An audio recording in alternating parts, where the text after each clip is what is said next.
How much is that?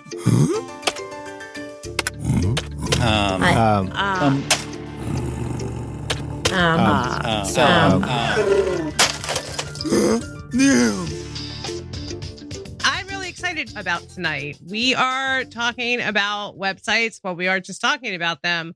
We're going to look at them and critique them and kind of tear them apart to figure out what works, what doesn't, what the impressions are. And we are really thrilled to have Patrick Keller to have given us permission to do his website. And Patrick, if you're here, let us know if you want to join on when we get to your website. If you want to join us in StreamYard, we will gladly have you on.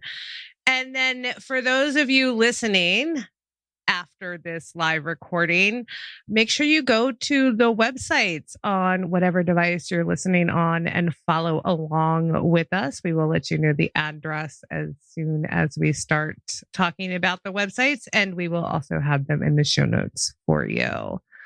And so let me introduce who these other weirdos are with me. Did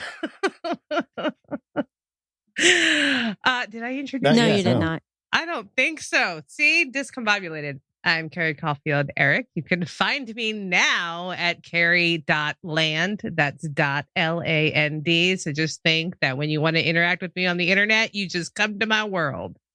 And joining me, I'm Jennifer Longworth with Bourbon Barrel Podcasting. My website is bourbonbarrelpodcasting.com. And I'm Bryan Etzminger. You can find me at toptieraudio.com.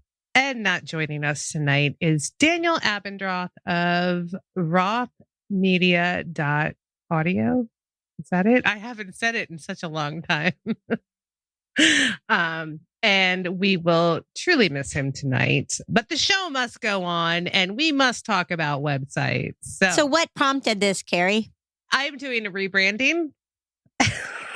And yayapodcasting.com is no more, which I have had some fun with because I realized when I put a website together 5 years ago and got an email and everything, I did it so combobulated that when I took my website down, it kind of made my email only work 50% of the time. Oh.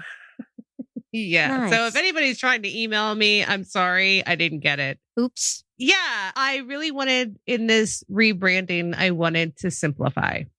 And my website felt like a monster. It had all sorts of pieces and pages to it. And I just gave up on it and stopped keeping it up. And so I was like, you know what? I'm just going to throw it out and start over. I wanted something simple, one page. I didn't want to have to spend a lot of time on it. I wanted to be real clear and simple. And I just wanted the highlights and something more manageable that works better for me. It's a lot clearer. And the last time we had, who was it we had on to talk about websites? Do you guys remember? Tara. So when we had Tara on to talk about websites, she pointed out that it wasn't really clear what I did.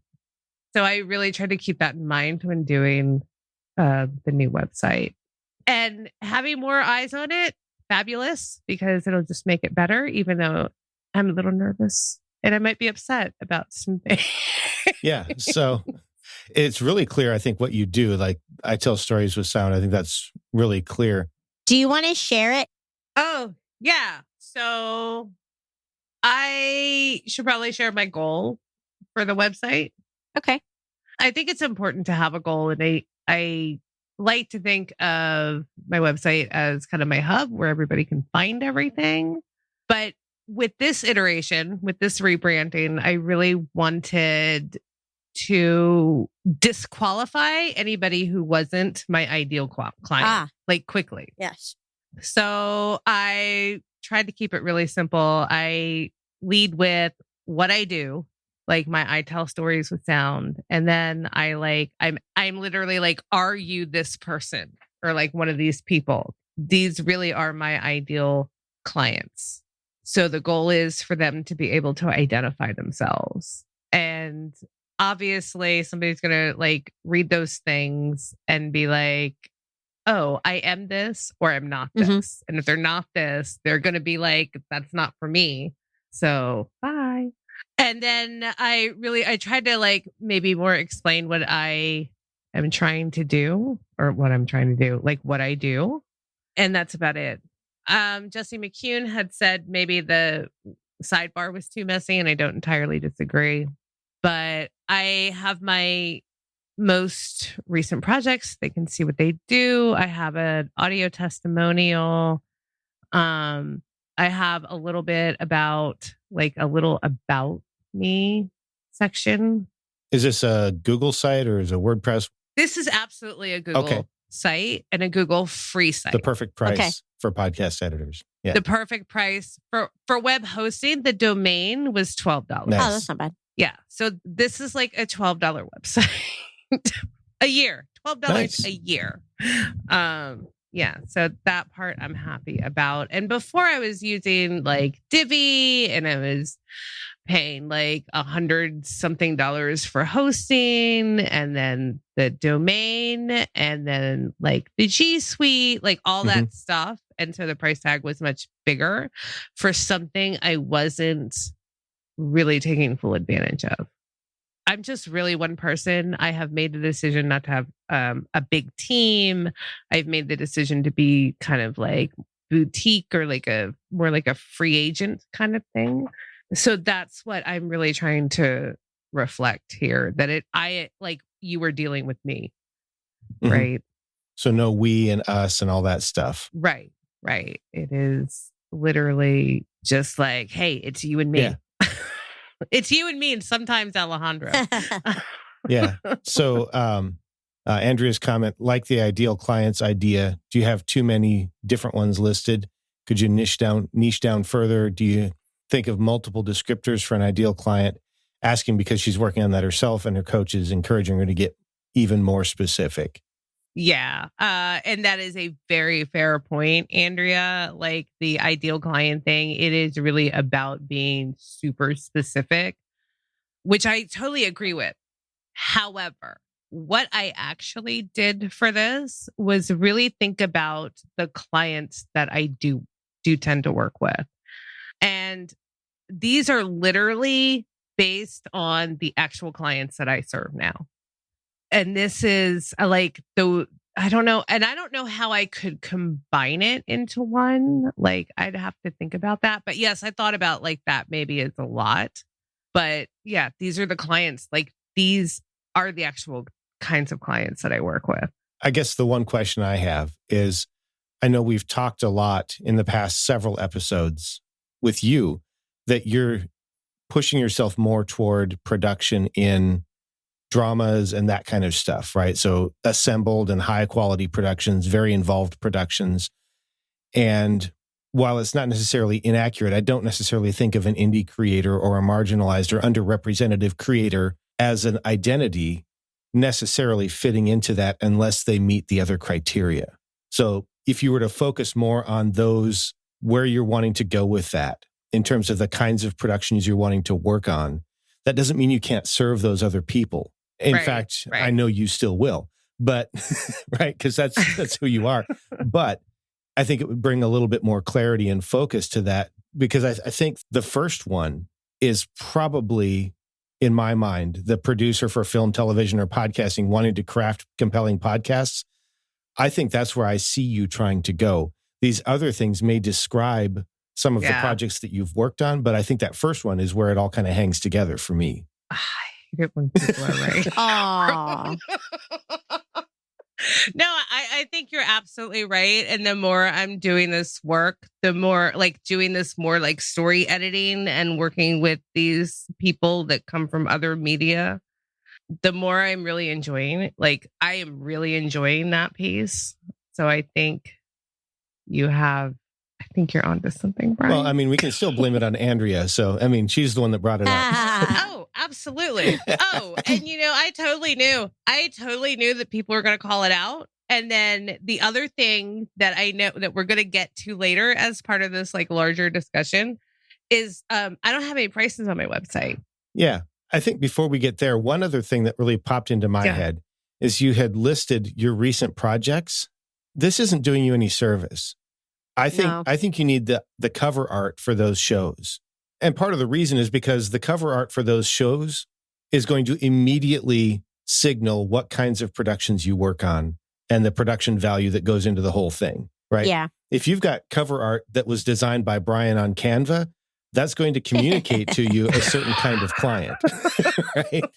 Yeah, that's very true. Yeah, because I fixed your line spacing for our show art. It was really close-ish. Aw. It was. No, I am very thankful that you did it. And Facebook user loves that photo. Facebook user, who are you? I'm not sure yet. I think we've shifted to a different instance of StreamYard because it's supposed to record for us. So you may have granted permission before and then maybe it disappeared like magic because that's how we roll. I don't know. I don't disagree with the comment that you said Jesse made about the sidebar as well. Yeah. And one of the things, I don't know if this is going to screw it up, but one of the things I noticed is if I go to more of a mobile view, it becomes cleaner, right? Yes. Because I would call this, I don't want to say that your picture and She Podcast is low value stuff, but that's not really the point of the site. And that definitely gets pushed down the page. So I do kind of wonder if there's a way that maybe this section here, I know the power of the spoken word, ends up serving as kind of a break between content and then something that follows with those other graphics and that kind of stuff. Maybe your picture is still front and center. I think that's still really good because you are the brand. But these other things kind of, I'm not so sure about. So, and the other thing that is also driving me crazy about this is I need to fix the hero image. Yeah, that's going to be tough for a couple of reasons. One is just because you have to resize it. But the other one is it's going to resize dynamically based on the width of the screen it's displayed on. So there's not really a good way to come up with an image for that that's going to work and fill the space. Yeah. So I think I'm just going to I have a transparent version where there's no background for the text. And so I can shrink that down. And this is why I hate hero images, right? Because you never know how they're going to work or what the actual size you need is. I mean, I hate to say it to you, but that's one of the things Divi kind of shined on because you could use a generic background and then put text over it. And that could be your hero image. Yes, absolutely. Yeah. So I'm getting, I didn't mean to. So now Andrea's laughing at me. I get it. That's awesome. Oh, man. She's not laughing at me. But she also says Brian's right, I think. So, Yeah. Yeah. I try to be right at least once a year, and I'm already 2 for this year, so I'm going to have to stop now. Dun, dun, dun, dun. One thing here, looking at this with your pictures, you're not wearing cat ears in that picture, and you totally mention the cat ears later in the bio. So yeah, I know. I just need to take some new pictures. You do, and you need your cat ears, and you need your purple microphone. Maybe not the purple microphone, but I mean, it is kind of as part of your brand, really. I know. And you know what? People get they always comment on the pop filter, and I should really start giving them out in fun colors. You should. And maybe get carry.land printed on it in very bold colors so that you could look like every audio production company trying to make sure their garbage shows up on TV road every time somebody uses their mic road. Did you see their new wireless thing that's got the Rode logo on it that's as big as the wireless pack? Oh, no. No. Okay, I'm going to shut up. But I'm just like, really, guys? Okay. Yeah. I mean, it's not like Shure didn't do that with the MV7. I get it, but wow. Yeah, so maybe I'll just have Carryland printed on them. And Andrea says she recently heard that hero images are so 2022 and on the way out. So are they being replaced with something? Because, I mean, you need something to take up at least half the page because there's no real content on our websites, right? I'm kidding. But I do remember when I finally got on board with the hero image and I was like, yeah, this does kind of anchor the page. What would anchor the page if not a hero image? Maybe nothing. Or maybe a static image. I mean, if they're dynamic. I mean, so Carrie's website would start like this without a hero image. That's not bad. No. It's not terrible. Yeah, I don't hate it. As a matter of fact, I would have been glad to not have any hero image when I saw I had to resize it. Oh, yeah. It's like, that's going to take all day. Oh, man. It's going to take 500 attempts. Oh, and I should say also that I my writing, you usually have a blog component to your website. And what I am going to put on there, and what I think is already on there, is I just have a link to Medium. Yeah. Well, underneath my picture. Sorry, Yeah. I can see my cursor. You couldn't see it because it disappeared. Yeah. And it's really like, it's like 5 points. That's really subtle. And one of the things, like, I'm not super familiar with the Medium logo. I would have just assumed that was another social media property. And I guess in a sense it is, but I would not have gone, oh, that's where she does her writing. Yeah, I wouldn't have done that either. And I was actually going to ask about these because you'd mentioned somewhere that your ideal client always wants to actually talk to you, like actually email you, not set up a 30-minute consultation or get a free download or whatever. They want to talk to you. They want to get in contact with you, not say, I'd like to book a session. So I'm wondering, do you even want your social properties anywhere but maybe at the footer? You know what? That is a good question. I'm thinking, especially if I move the sidebar anyway, that's gonna, I think the footer would be a relevant place or a good place. I think this is just me, but if we were to kill the hero image, and I'm not a designer, so just ignore me if you need to, but if we kill the hero image and maybe keep this, maybe don't, I think this button needs to go at the top and it needs to be a very bright color, probably like your microphone. Okay. Something that says... Yeah, so something to call attention. This is how you contact me. This is the thing you do on my website. You email me, and this is where you do it. That's the main call to action, right? All this other stuff is not throwaway.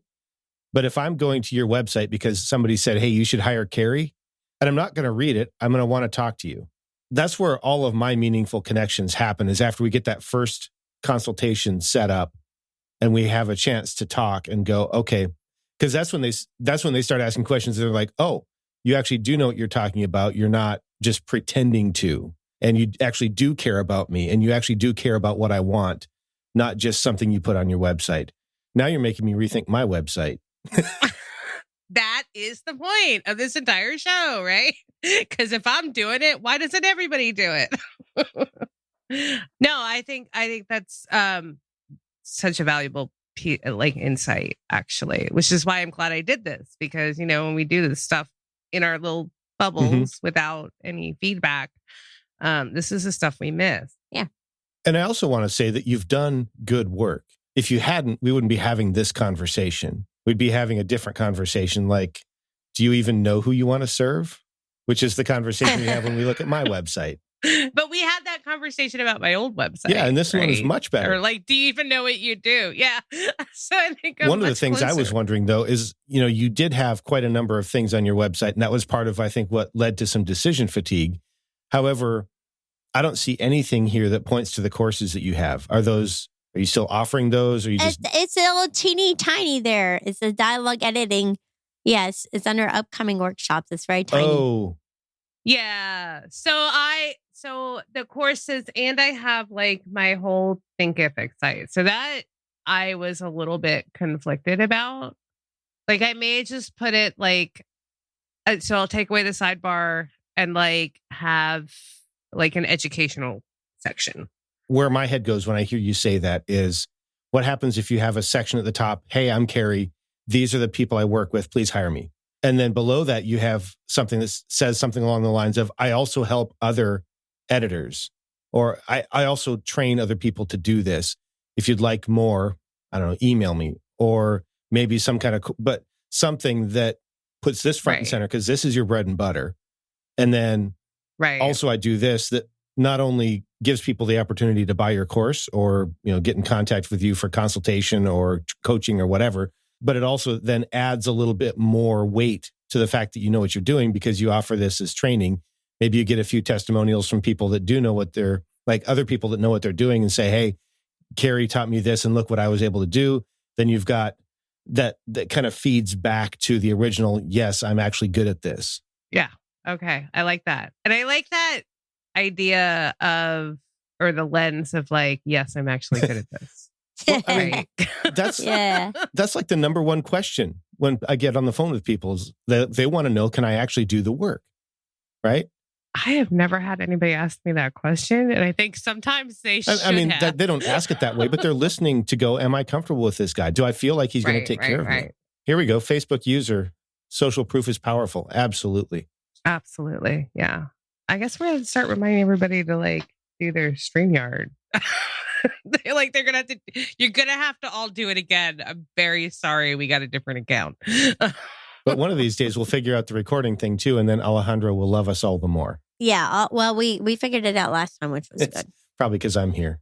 I don't want to take up all the time tonight, and I'm hoping that we'll have time to get to the pricing discussion. Well, I mean, you want to do that now, or do you want to look at mine first? Yeah, let's do that. So Jennifer rocking the hero image with a simple call to action. Carrie kind of walked us through her ideal client. Why don't you do that for us too? Well, it doesn't really reflect on my website, so there's that. But my ideal client is an independent creator in Kentucky. Okay. And that's about as niche as I go. But so I was reading Carrie's. I know, Andrea, that's because they put the wrong picture there. Pop up Andrea's comment. This photo makes me think you want to be hired as a speaker, not as an editor. That's because they put the wrong picture in the wrong place. I didn't do it. I haven't gone back to tell them, no, you did the wrong thing. So do you not maintain your own website? Not at the moment. I hired some people to do that for me when I relaunched it. And I renewed my contract with them just because it's not where I want it to be yet. And yeah, they put the speaker photo. I had an editor photo of me rocking headphones in this spot. But Nice. then they changed that. So I need to. I mean, it's not a bad picture. No, it's not a bad picture, but it's supposed to. If you scroll down, the picture of me in the pink T-shirt is where that picture should have gone. Oh, okay. See, Oh, wait, that's where that picture should have gone, and they put it in the wrong place. And I was just like, whatever. They did it so fast, and they're faster at responding than I am. But one thing I changed recently is because I was using the term producer, and it was confusing a lot of people. Sure. Also deciding that I'm not a producer. I think that was a part of my who am I in this podcasting world thing anyway. Am I a producer? No, I am an editor. And that is what I do. I will help you get started with your podcast, and I will edit your podcast. But if you want me to do anything beyond that, no, you got to find a podcast manager or a podcast producer or somebody else. Okay. It keeps the conversation short with people. The one girl got on the phone with me. She scheduled the consultation, whatever. And she's like, well, right out the bat, she's like, I want someone to schedule my guests and to do this and live stream. And I'm like, so thanks for playing. Bye. Somebody comes to your website. The big call to action here is learn more. Where does that take them? Do they book a session? I don't know. Click on it and find out. It takes you it goes to the about me. Your about page. Oh, that's not good. Yeah, I wouldn't have that as my call to No, action. me neither. I mean, hey, at least you have a nice big call to action though. Yeah, it looks great. Yeah. I would want to Yeah. remove at least one click from the sales funnel. Okay. Yeah. Put let's chat there or something instead. Yeah, and that can, like Carrie did, that could go to email, that could go to Facebook Messenger, Instagram, booking thing. I don't know. I think mine takes you to a booking link, which is probably not the best idea. Well, if you keep scrolling, you get my ebook next. The ebook's there because I keep going to things and people say you need an email list. And then I don't do anything with the email list though. So people are like, hey, you might have seen I signed up for your ebook. I'm like, no, I don't even look at it. So that's another conversation. I need to go back and listen to those previous episodes about email marketing. But anyway. And then I have my current, typos. Well, before we get to that, Andrea just says, good job at affirming what you actually do. She's going the opposite direction towards strategist and producer. So yeah, definitely a good thing. I wonder, does that even need to be up here? Is there a way to, in a positive or affirmative voice, call out the fact that this is what I do. I don't do these other things. Like, I don't know that you would want to create a list of all the stuff you don't do, but that might bring some clarity as well. Yeah. Like create a list of what you don't do? Or maybe, I'm saying maybe not that, but maybe make the language a little bit more exclusive of those things. And the reason I say that is because when I read, let me use my expertise to do the heavy listening so you can focus on your message, that kind of stuff, I might read that as, all you have to do is show up and record. Just show up. Yeah. And some people, that's what they want to do. And also, Andrea, she had that point. I was actually going to make that point about the title, right? So empowering you to change the world. That's the change that you're wanting them to get, right? Change the world one podcast at a time. But what do you do in that? Like it says you have a story that needs to be told. Yeah, I fixed this on my business cards, but I didn't fix it on the website. The business cards are much more obvious now, what I do, but it didn't trickle down. There's too many places to update everything. It is. It's terrible. It is. It's annoying, actually. I wish you could push one button. Yeah. You remember when I was in the hot seat and Steve pulled up, oh, well, this is what your website says. And I'm like, oh, does it? I know, right? Like, you said, where's this learn more button go? I don't even know where the learn more button goes. I hope that we prove to people that you don't have to like be super good at this stuff. No. To be able to like make it work. So keep scrolling. So this is the important part. So then I have a few of my current clients, and that's going to have to change again because one of them's about to fall off, and it's very sad. And then services include, and this is where it says editing specifically. Okay. But that's farther down. It needs to be. So do people hire you for workshops, meetups, and speaking engagements? Hire me to pay me to do them? No. But do I do them? Yes. Locally, mostly. Do you want people to hire you to do that? I would love for people to pay me to do that. Okay. Yeah, that's another show. We can't open up that. No. Right now. No, we can't. But yes. But I want to, right? The point was, if you do, then leave it there. If you don't, maybe that doesn't belong there. Right. Yeah, that's great. No, I've spoken to women's groups here locally, and I went to the PRSA, the Public Relations Society of America or something. I did something for them once, little things like that. And somewhere I wanted to show that, I've spoken on the national stages too. Just kind of give me a more like thought leadership type thing. So part of where my head goes now is we had talked originally about that speaker photo, making it look like you're a public speaker, not an editor.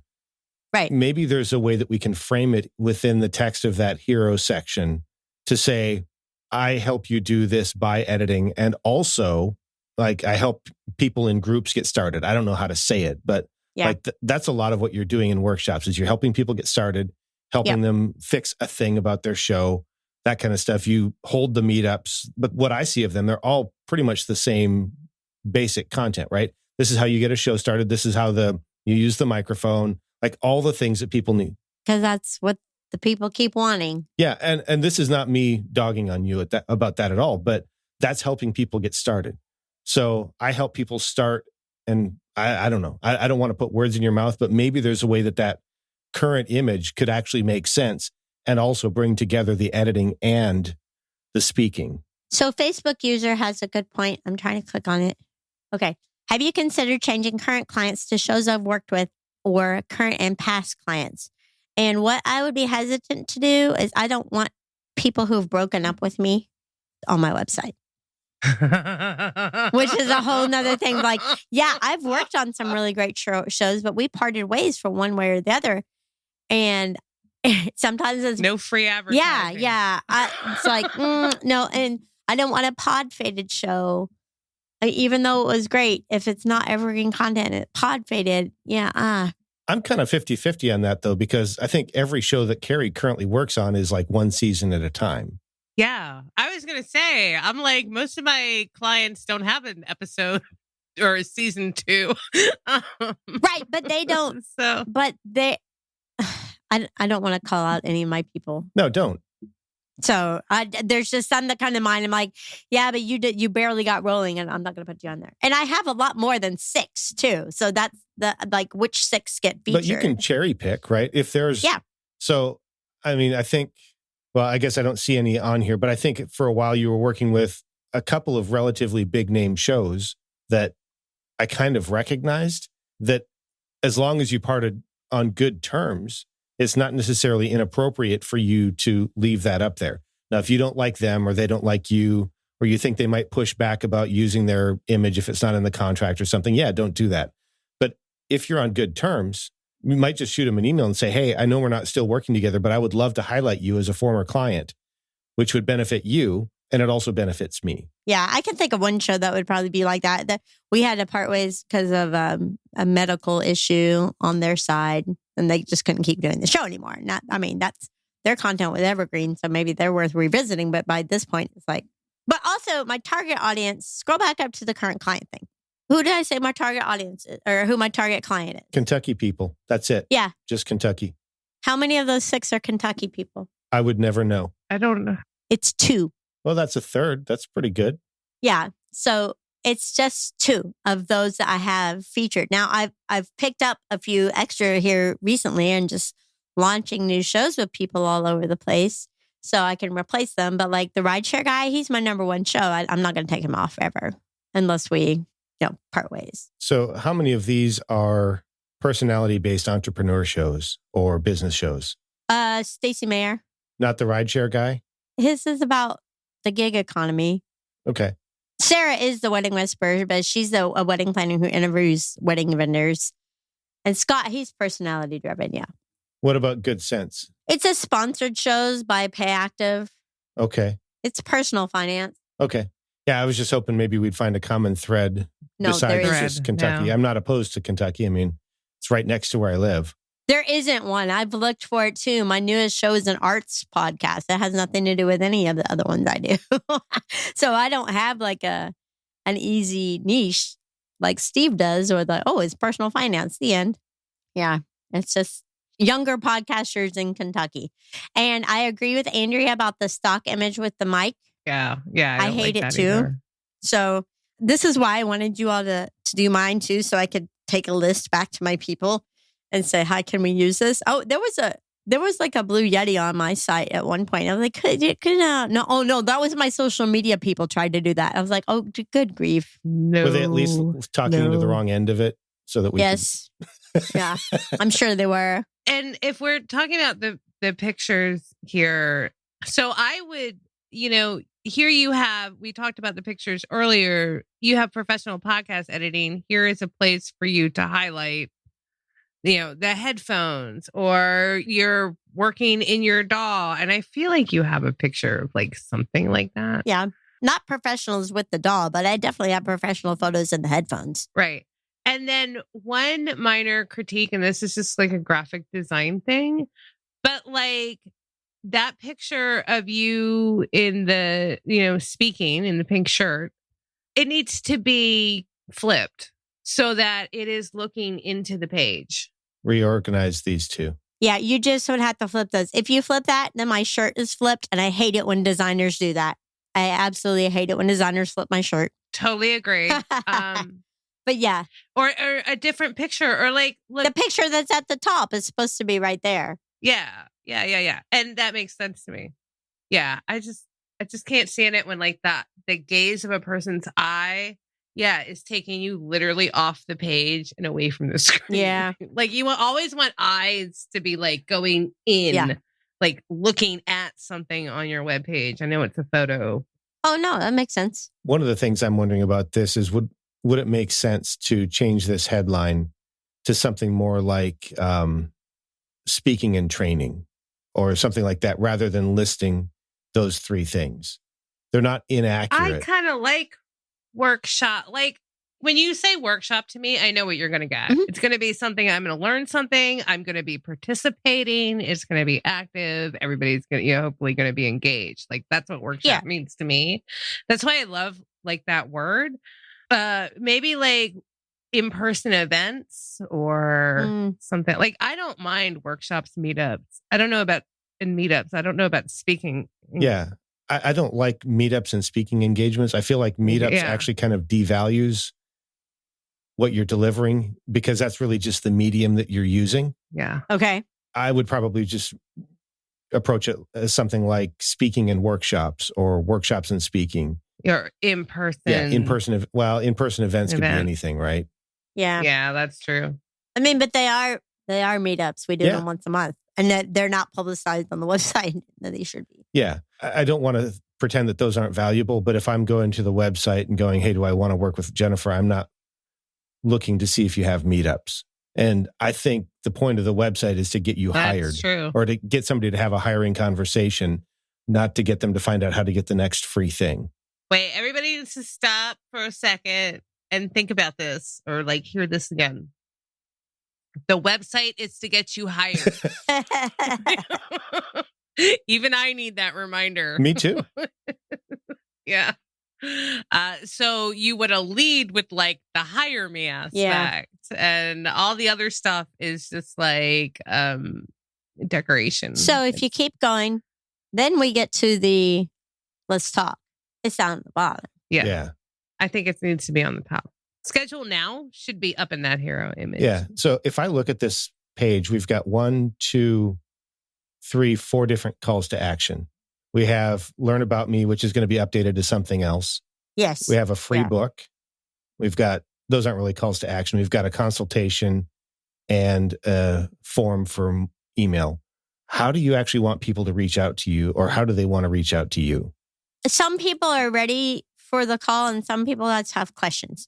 So it all comes to my email in the end. So I don't care. But the want to chat me too person most recently was like, hey, I have a question. She was one who wanted a producer. And she asked like, hey, what are your rates or whatever. And I said, well, look, just throwing it out there right now. I'm just an audio editor. And if that's what you want, here's my range. If you want something else, it's not me. And then we didn't even have to get on a call because. Here's a question I have for you. What do you want your clients to do? Schedule the call. Okay. Then I would go with schedule the call, because what you just told me is your ideal client is not going to waste your time with emails. Right. They're going to book the call. And hopefully they're smart enough that they can both book the call and either save their questions until the call, or like happen to figure out how else to connect with you because they're smart and savvy. Yeah.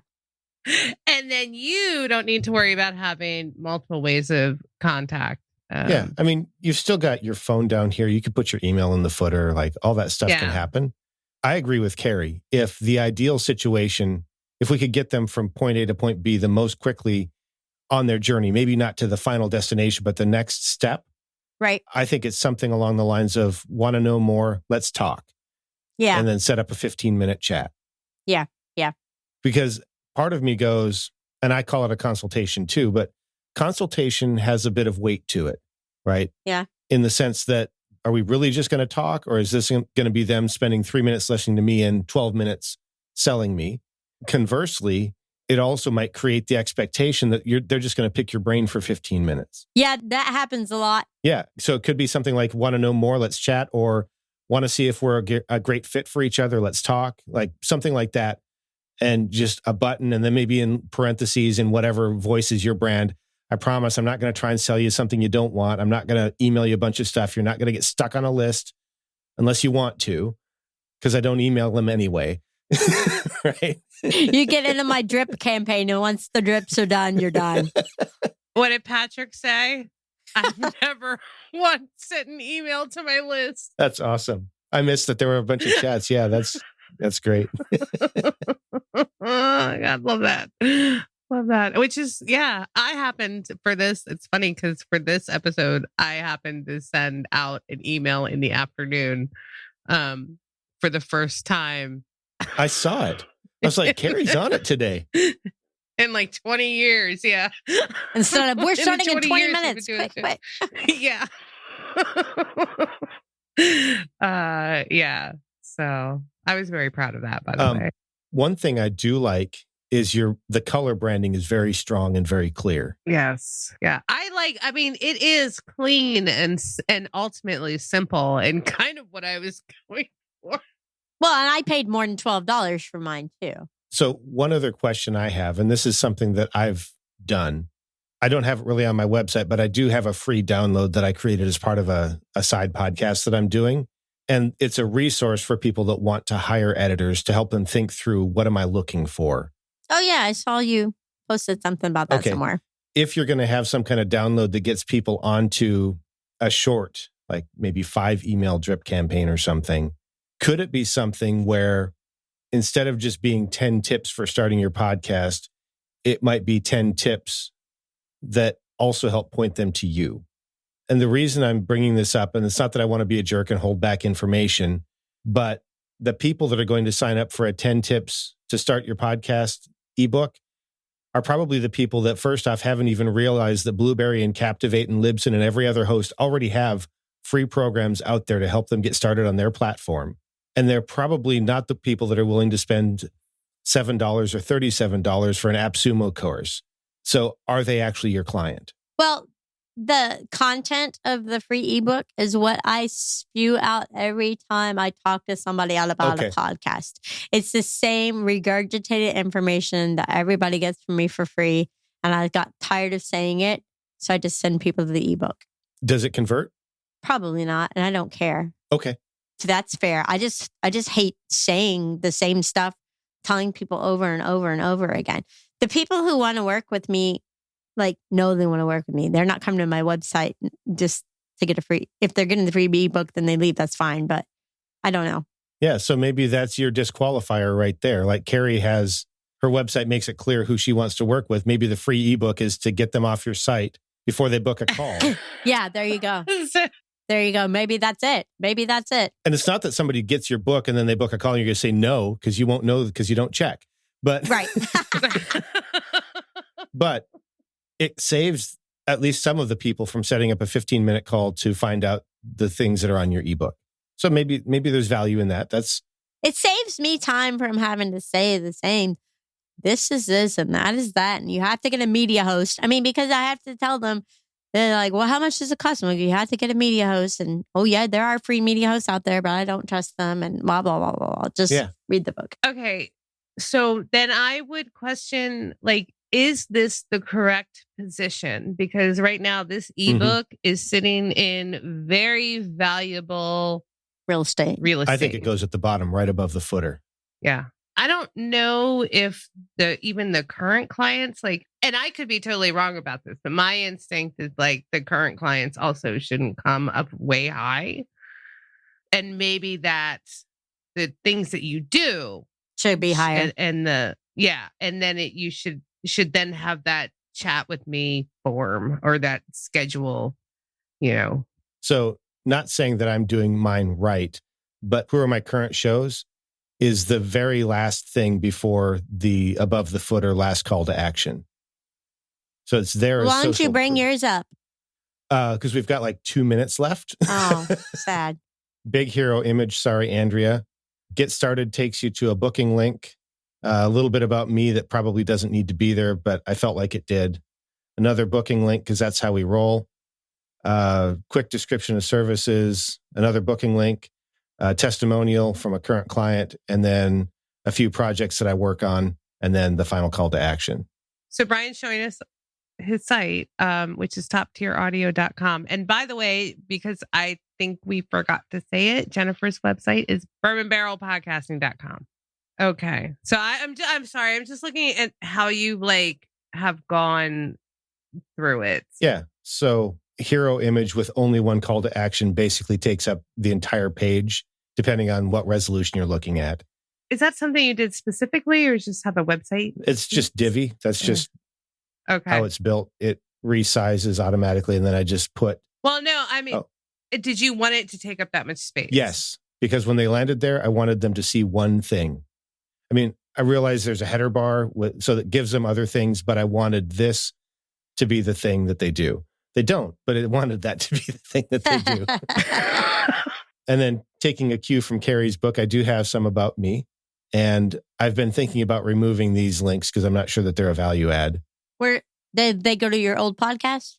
Yeah, these go to podcasts. And then this is my YouTube channel where I did for a time do Hindenburg videos. And then this is my creator page on Podchaser. Another get started link, description of what we do, start your podcast, edit your podcast, and improve your podcast. And then a more detailed book a call thing, which if you click the other links, it's just going to scroll the page to here and have you fill out the form anyway. And it's I think a 3-step form. What do you want? Consultation, a launch, 1 season or limited run or ongoing production. And then you can go through and fill in some additional information as far as budget and stuff. I think Andrea is here for the price chat. Okay. I do not have pricing. I actually took the pricing off and I had it on there for a while. So my philosophy on pricing was for a time, I put my pricing on my page so that I couldn't back down and argue against myself when I was quoting people prices. Ooh, that's good. Oh, Good plan. So if I negotiate against myself, the prices go back up. Then I took the prices off because I started, every time I would land a client, my prices would go up. And then my prices stabilized for a while, so I put the pricing back on. And now I've taken it back off. I've thought of putting that starting at, but I really just want to get on the phone because it's not like I'm getting 10 calls a week and everybody's like, ooh, I can't spend more than $50. So I've left them off. I feel like when people go to the website, they're like, this guy's probably not a $50 an episode kind of guy. But that's kind of my philosophy. What do you guys think? So I have been thinking, I mean, I've been giving this a lot of thought because Jesse McCune had recommended I put prices on my website and not recommended, strongly advised. I don't know. He seemed pretty adamant about it. However, my ideal client already knows how much the work costs and they know how much or how valuable the work is. So I can ask any media, like any person typically that is going to pay me to do story editing or story producing or dialogue editing. We can have a conversation and they can like describe what they want me to do. And we will both know about what the market rate is. So I feel like because that's the kind of person I'm working with, they're either the kind of people that know the market rate or they know how to look up what it costs, like what high quality production costs. That's not a huge conversation that we're going to have. I'm going to say, well, this is typically like on the call that I have with them. I mean, I do have a call with them. They'll send an email. We'll set up a call. They're going to say about what rate they're expecting. And we're going to go from there. Or I'm going to say this is about where we start. But then I need to get like more particulars about the job. I need to know about the audio. Like, I feel like what we do in a lot of ways, I almost feel like it's like the problems that we have to deal with. It's the bad audio. It's the, but whatever, we just fix problems all day. So like, I feel like I need to put ears on the audio as well. Like I can't just tell you it's going to cost X amount of dollars because I don't know what the work is because I don't know how you recorded anything. I haven't heard the audio. Like I need to actually price it out. And I could put like the market rates on my website, but I feel like, honestly, at this point in my life, I want to charge the people like podcasting like poorly or doing like recording poorly. And it's not necessarily their fault. I want to charge them more money because they take up more of my time. So anyway, that's my whole thing is that for anybody I'm working with, this is not about the money. It's about the money, but it's not about the money. It's about the work. Yeah. Maybe a little bit more context. Andrea used to do everything custom, but she's moving to packages. Still have a custom option. Yeah, I get it. And then she has people that book with her until she tells the prices and then they ghost, or they show up and really want to work with her and then can't believe the price. So they leave her them. So it's all about the time investment, I think. And I don't know. I'll pause. I've got a perspective, but I think you've got something, Carrie. Okay. So I am of the belief that if a business does not have their prices on their website, that it's going to be expensive. That's how I feel. And so when I have any kind of like conversation with that business, I am going to go into that conversation knowing this is going to be like expensive. But I also have the feeling that this is also going to be good because that's been my experience with people who don't put prices on their website. It's usually good work. I'm not saying that putting prices on your website, don't come at me. Sure. You want to put prices on your website, you do it any way you want to do. I'm just saying, like, for me, from my experience, and I haven't had a price on my website in a long time. And the other thing is what you said, Bryan, is that every time I raise my rates or I, Mhm. charge more, like I have to go back and Yeah. change stuff, and I'm late. And then what if I don't? I've had that Yeah, happen. me too. It says on your website, I'm like, What if oops. yeah, and you can't do anything about that. Andrea says she's now very conflicted. So my thing for Andrea, since she's having this experience, is what is making the people who are like, you're too expensive, like what is making them book with you despite the fact that you obviously, like, you didn't have prices on your website, and they didn't figure out that if a business doesn't have prices on their website, they're probably expensive, right? Yeah. So I feel like that's almost like maybe there's a messaging problem there when you don't have prices on your website. Like there's some sort of disconnect. Yeah. So I'm kind of the opinion that there's probably there could be a couple things going on. One of my questions would be, what's your close rate? Because in my view, if your close rate is somewhere between 30 and 50%, you're probably priced about right in terms of attracting the right people, getting them, like they actually want to work with you, they can afford you, all of that kind of stuff. If your close rate is higher than 50%, and I'm not talking about like 51, I'm talking like 60 to 70%, there's a chance your pricing is too low for the market you're attracting. And if you're closing lower than 30%, then there's a chance that your pricing is too high. Now, this is all within the context of a market and also within the context of the people you're attracting and your goals and some stuff like that. The other thing, though, is, and I don't know the answer to this, is there something about your branding or where you're connecting with people that is giving people the impression that you might be the right fit for them when they think that it should cost a lot less?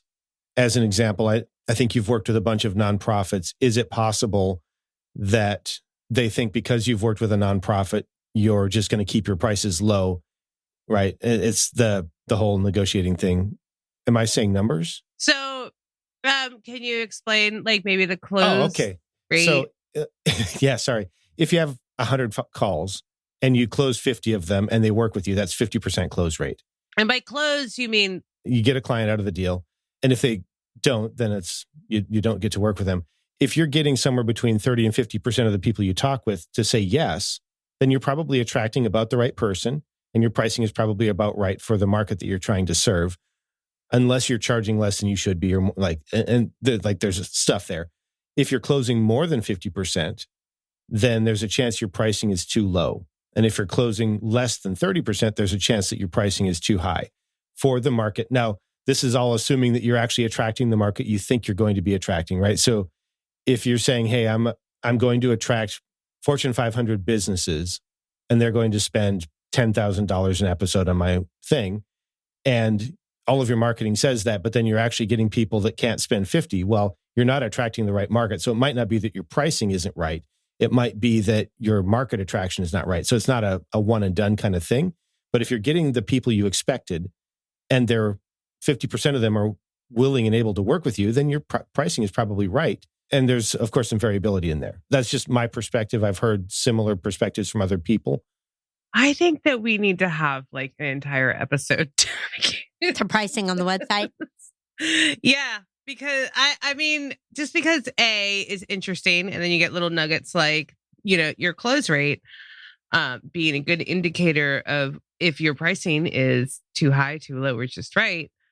But like people have very strong opinions about this. Well, and let's talk about that for just a second, because there's also the element of pricing elasticity, right? So if I talk to 10 people and my close rate is 1 out of 10, at 10%, but that person can fund me for an entire year, like that doesn't necessarily mean that my close rate is wrong. It just means that I have to go through more people because the investment is significantly more.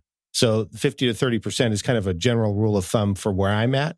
And I'm probably in the 30 to 40%. So my pricing might be a little bit out of alignment, or I might be attracting the wrong people. Carrie, I saw that somebody had flipped up that Patrick asked about the poll. I never saw the results. Oh, I didn't mean to put that up there. Okay. I thought you did. But I think Patrick has a good point. What are the results of our poll? I asked, should prices be listed on your website? And there were 3 options. Yes, detailed pricings and or packages. Yes, give an idea of where your pricing starts at, or no, listing prices isn't necessary. 86% of respondents who took the poll in our group said, yes, give an idea of where your pricing starts at. 13% said, yes, detailed pricing and or packages. And 1% said, no, listing prices isn't necessary. And actually, now that's 6% because I was like, if I'd voted, it'd go up too. Yeah. Very lively discussion, which I don't know if we want to read any of the comments, but it is. And the reason I say that is because it's late. We're over time. I'll drop a link in the chat and then we can include it in the show notes and people can check it out for themselves. That'd be fun. Okay. Yeah. Yes. I really like the pricing conversation. And I think that, or the website, specifically the pricing on the website conversation. And maybe it would be interesting to have almost, I don't know, some of you people in the audience to come and join us and do that and discuss this. So just throwing it out there, people. All right. I hope you guys found this valuable. I certainly am going to make a lot of changes based on what I got here tonight. Yeah. And this is what masterminding does, right? You say, hey, look at this stuff, guys. Help. I need to do it better. And then everybody puts eyes on your stuff and you do it better, right?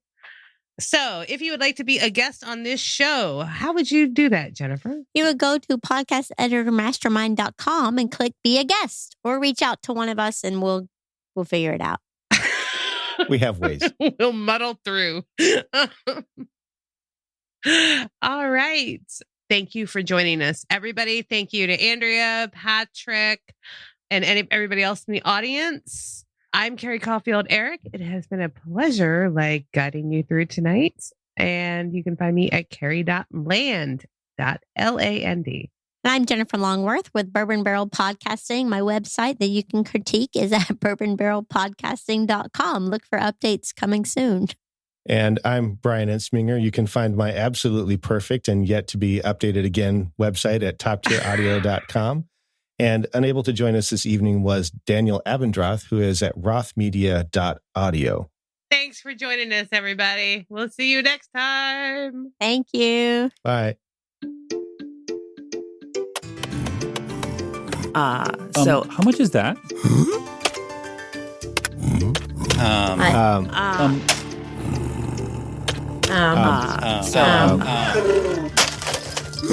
Yeah.